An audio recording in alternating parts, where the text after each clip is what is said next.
Tiffany, give Facebook Live a wave. Hey guys, how you doing? We are with Tiffany. This is absolutely amazing. We're also with Sophie here. I'll show you. We are going live with an interview very, very shortly. We're going to be chatting to Tiffany about all things the 80s and beyond up until now. She's just been on tour. She's been playing a load of shows and festivals in the UK. Yes. And there's been all sorts going on. She's got a very, very busy schedule, so we're really excited to hear about it.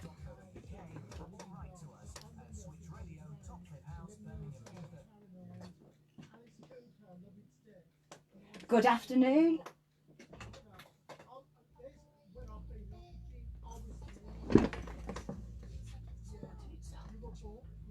Why did it just go and play that straight away?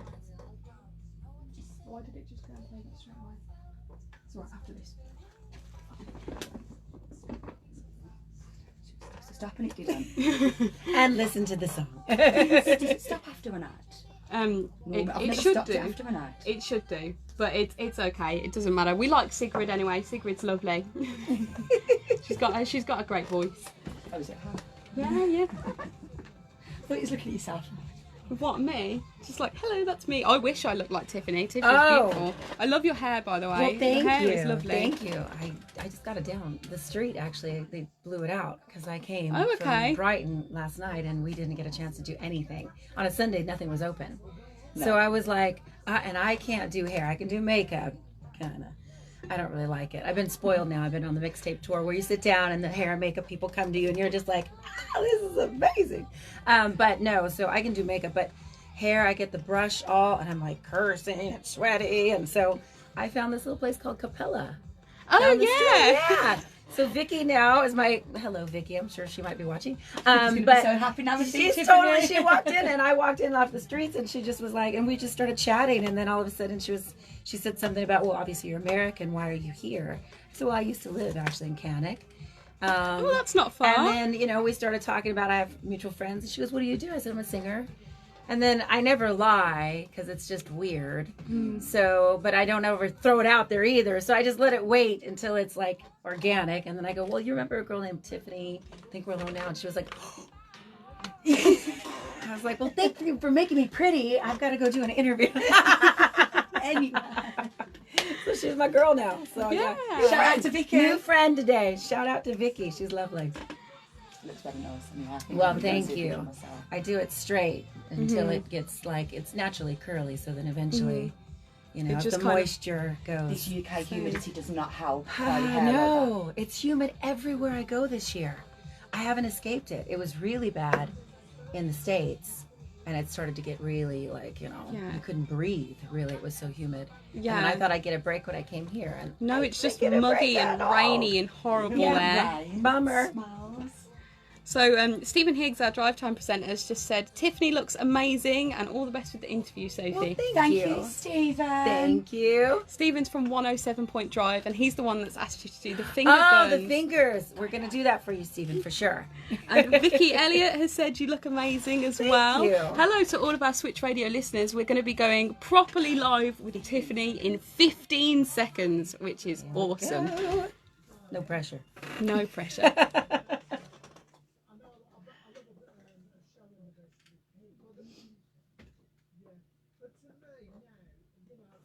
Good afternoon, everybody. You are tuned in to Sophie Preece on Switch Radio 107.5. I do apologise for that little blip earlier. I don't know what I've done. But can we give a big, massive welcome to Tiffany, who is in the studio with me right now.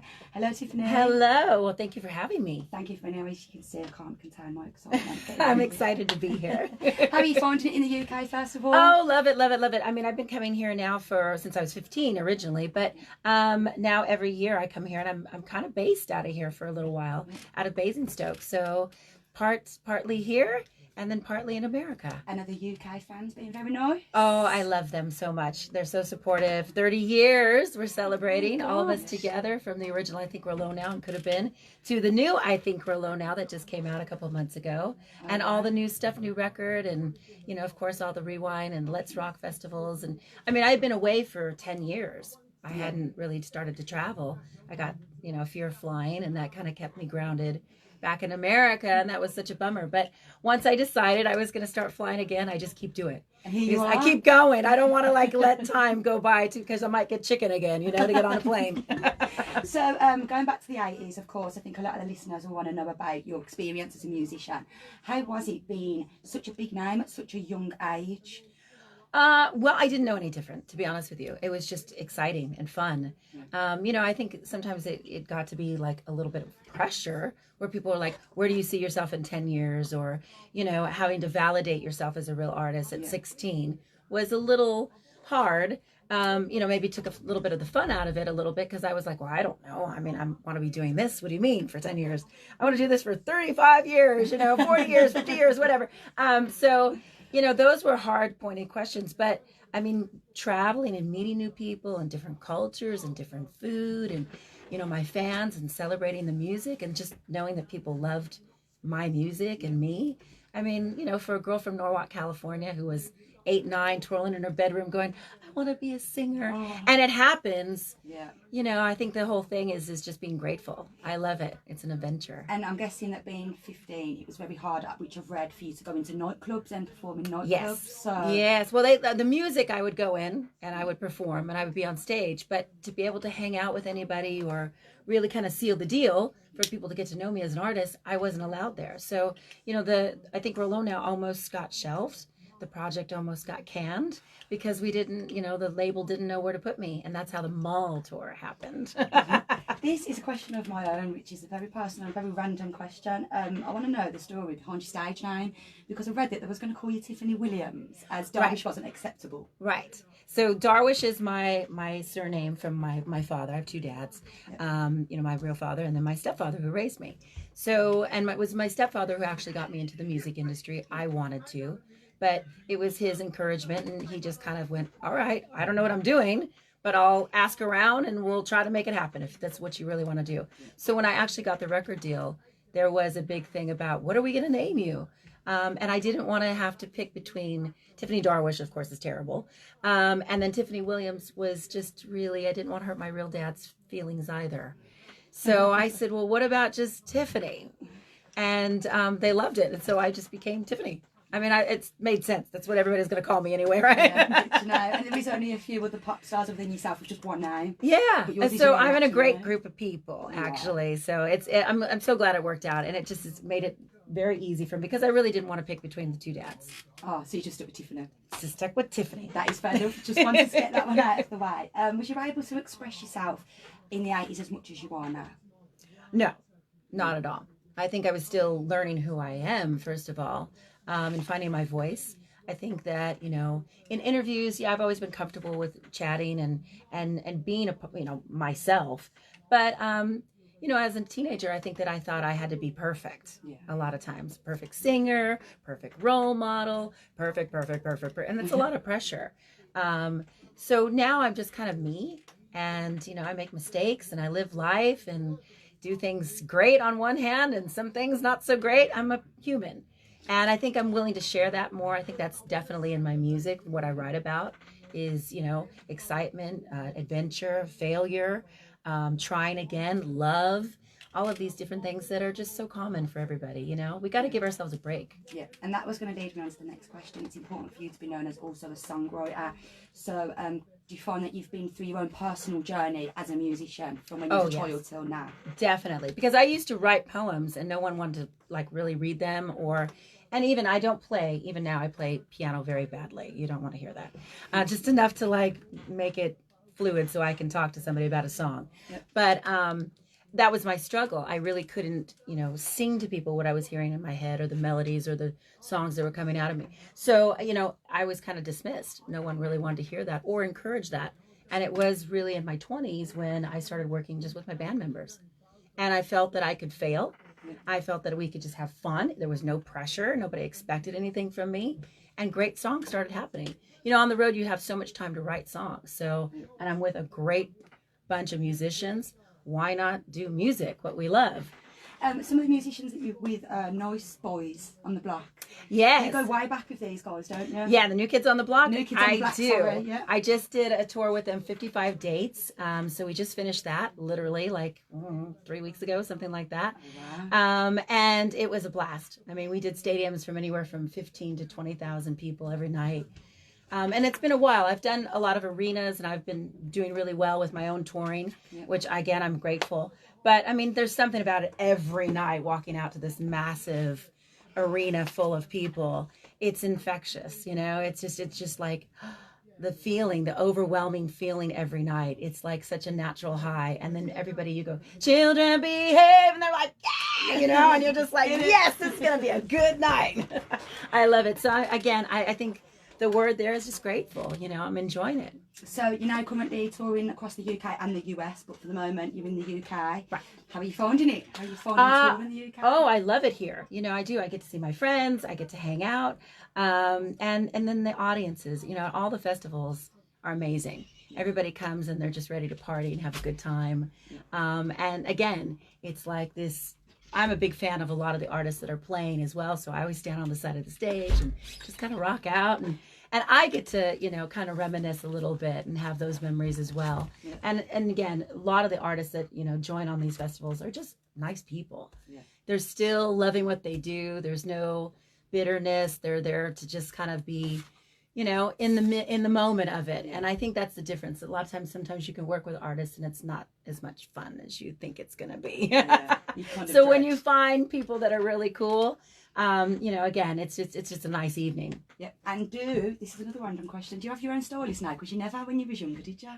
Well, I had a boutique for myself called Tiffany's Boutique that I have 2 stores in Nashville. I just closed them down. Yeah. Because I want to go on the road. Yeah. But I have stylists now and hair and makeup people. Not today, except for my girl Vicky down the street. But no, that's the one thing. I actually don't like that part of my job now. I don't know if that was because I had a boutique for so long and I just played clothes for so long for 3 years and I did all the buying for the store and everything that I got a little overwhelmed. I do love fashion and clothes, but now, you know, doing it for myself every night for my performances, having to pick out an outfit, I'm like, oh, you gotta be kidding. And everything I own is black, and more black. So I'm just like, the boys will laugh at me because I'm like, oh, I can't find anything. And they're like, I don't know, that's just a sea of black. So you think it would make it easier, but it doesn't. You know, I mean, as for women, as you know, it's different. Yeah. You have this pressure of what you look like and all of it. You have to be the whole package. Well, it's a consolation. You still look as beautiful now. Well, thank you. I appreciate it. I'm trying, you know. Thank you, Vicky from Capella, who's done her hair for today. So you're now currently touring, performing Pieces of Me. Yes. It's more rock, isn't it, in comparison This is to more of a music? rock album. You know, I've wanted to do more rock stuff for a while now. I mean, I think that even in the 80s, even though I was known as like, you know, I Think We're Alone Now and the Mall Girl and all that, still, if you really listen to my interviews and stuff, I was Stevie Nicks, Pat Benatar, Heart, Led Zeppelin. That's always been ingrained in me. So, you know, it makes sense for me to go full circle and just to do stuff that really suits my voice, suits my personality, and that, you know, I love it because people don't expect it from me. And they go, oh, what do I do with this, you know? And then, again, finding the right musicians to collaborate with, co-writers to collaborate with. It has to be natural, and it just started happening. It's something I wanted to do for a long time. I started turning that corner, but then I would find other producers that would take it back pop, and there was a lot of things that I've recorded that have not been released because of that, and it was just disheartening. We get in the studio, we would talk about one thing, and then before I knew it, it was all this pop stuff happening, and I was like, that's totally predictable. I get it. That's not where my heart's at. So, you know, now I have a group of people that we want to keep pushing the boat out, and rock has been in your heart since you've been 15, rock has been there, definitely. And it makes sense for me. And I love it that the fans get it because it is real and true. And they love the music. I think it also stems from the music. It has to be good music. Of course. You know? And does Pieces of Me have subliminal meanings? Does it have a set meaning to you? Well, it really is an album about, you know, my trials, losing people from cancer to addiction and like 5 years span, just a lot of people, a lot of change in my life, to, you know, again, things that I put my heart and soul into that didn't work out, relationships, whatever it is. to things that, you know, I'm still finding myself. So it's all there on the album. You know, it's not a drag. I mean, it's not all about, you know, the downtrodden, you know, sadness of life. There's a little bit of everything there on there. But, you know, I think for me, it's like writing for me is kind of therapy. Yeah. And I definitely needed to get a lot of that out of me after losing so many people in my life and after going, whoa, I thought things were going to be this way. And they totally went this way. Yeah. And that wasn't even a career thing. That was just a life situation. Yeah. Which happens to us all, you know, and you realize how vulnerable, fragile, how special people are, and you kind of readjust and move forward. So this album really helped me as a person, I think. And with regards to the music industry, do you think it's a lot easier now that you can express yourself in comparison to the 80s? I think there's more avenues now for me to be able to be connected with my fans. Yeah. You know, from Facebook to Instagram to Twitter to, I mean, videos that I put out. I have a podcast as well, Pieces of Meat podcast. Check it out. You know, it's just different things, like random videos that I just want to like turn on the camera and talk to my fans and say things. We didn't have that back then in the 80s. No, there's a lot more promotion now, isn't there? There is. You're able to really connect on different levels, whatever you want to show, different sides of yourself. I'm a foodie. I love to cook. So I often do videos of me cooking and my recipes and stuff like that. I'm going to have a book at the end of the year. So just a small, starting out, no pressure, but just for fans. Where can we find these videos of you cooking? You can go to tiffanytunes.com. So that's my website, and that'll take you to everything, all the different things that I'm doing. But I'm getting more, you know, used to it. Yeah. And I did it on Thanksgiving this past year. I just sent them to my friends to start. And I was like, I got to get used to this. I got to get used to talking and cooking and being on the camera. So you guys are my guinea pigs. There you go. But I was asked to make a ham, and I don't really make ham. It's not something that I normally do. And my sister was having it at my sister's house this past year. And basically, I didn't want to mess up the ham and make it, you know, non-traditional, but I didn't want traditional either. So I just started doing all these dry rubs and these different ingredients and took a bunch of things, and it was all on the fly on the video for my friends to see, and it came out great. And now you do food blogs. And now I do food blogs. But I mean, that was kind of the plan anyway, you know, because there is so many different things that I love. Shopping, of course, and food, and just, you know, all the different adventures that are in my life. Why not show them to my fans? They want to be a part of it. And I'm grateful again. And is this how you've got getting people to reconnect with Tiffany now? Well, I think it's just another fun thing for me to talk about. I mean, I love my music. Of course, that's the forefront, you know, the everything in my life. And that takes me all around the world to be able to have these other opportunities. But I meet really cool people. And it's nice that my fans just want to be a part of it. That has nothing to do with a song or singing. They just sometimes want to know what's in my head that day. And you love your fans for you. I do. Love you for you. Yeah, well, I mean, 30 years. I mean, and definitely more than anything, of course, the support for 30 years, being there for 30 years for me. But for the new album, for, you know, the new songs, and just you know, allowing me to grow as an artist. Because I mean, I think that the industry sometimes is afraid of that. Yes. They've, you know, put you this way, and then they don't know how to see you a different way. I don't feel that people do that. No. I feel that people, if you're sincere and it's good and you're moving forward and you're involving them, they get it. Mm-hmm. But, you know, so I've had to, like, you know, regroup a little bit in my brain about what the industry says is okay, or the approval of the industry, and then what you're doing successfully and how you're growing and how you are, you know, turning up and doing better shows and stuff like that, and the reality of that. Yeah. And I stay in that world. And finally, for upcoming musicians, what advice would you give them? Because I think it's better coming from you. Having 30 years experience, what would you tell upcoming musicians that are struggling with the industry at the moment? Well, I mean, you know, be yourself and sing everywhere, perform everywhere. I mean, I did small clubs. I performed in front of, you know, the grocery store. I did clubs. I did, we have a thing called VFW clubs, which are like, you know, I don't know what you have them here, but like basically like little halls, youth clubs and things. I did all of that at 8, 9, and 10. My parents didn't know what to do with me. They weren't entertainers. They didn't come from money. We didn't live in LA. So my dad was like, you want to hear us sing? Okay, get it. But, you know, all of that is an experience. You learn yourself. You learn how your voice works, when people are paying attention to you, when they're not paying attention to you. You know, when you make mistakes and it's in front of a live audience, you've got to know all of that stuff. So I just say, keep going.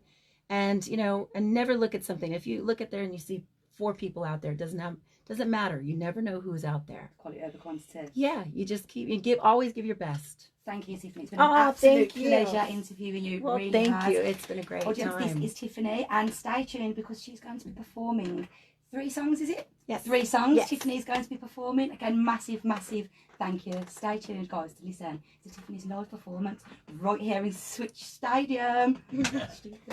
Did you hear what I said earlier? Tiffany time.